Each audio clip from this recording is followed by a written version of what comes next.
Chennai Apollo மருத்துவமனையில் அனுமதிக்கப்பட்டுள்ள பாமக நிறுவனர் ராமதாஸை எம்பி கமல்ஹாசன் நேரில் சந்தித்து உடல்நலம் குறித்து கேட்டறிந்திருக்கிறார். கூடுதல் விவரங்களை செய்தியாளர் ராஜேஷ் வழங்க கேட்கலாம். ராஜேஷ், விவரங்கள்.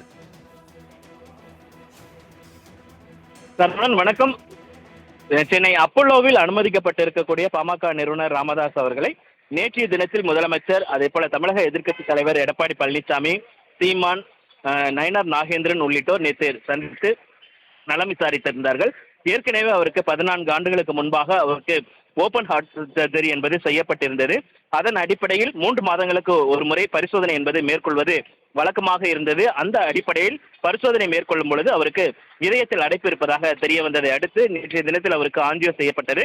இதனை அடுத்து தமிழகத்தின் பல்வேறு அரசியல் கட்சி தலைவர்கள், முதலமைச்சர், எதிர்க்கட்சி தலைவர், அதே போல சீமான், நயினார் நாகேந்திரன் உள்ளிட்ட அனைவரும் நேரடியாக அப்போலோ சென்று அவரது உடல்நலம் குறித்து விசாரித்தார்கள்.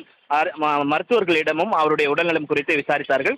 இந்த நிலையில்தான் இன்று காலை மாநிலங்களவை உறுப்பினர், மக்கள் நீதி மையத்தினுடைய தலைவர் நடிகர் கமலஹாசன் நேரடியாக அப்போலோக்கு வந்து ராமதாஸ் மற்றும் அங்கு அனுமதிக்கப்பட்டிருக்கக்கூடிய வைகோ ஆகியோரது உடல்நிலை குறித்து அவர் கேட்டறிந்ததாக கூறப்படுகிறது. ராமதாஸை சந்தித்து அவர் பேசியதாகவும் கூறப்படுகிறது. தாங்கள் வழங்கிய தகவல்களுக்கு நன்றி ராஜேஷ்.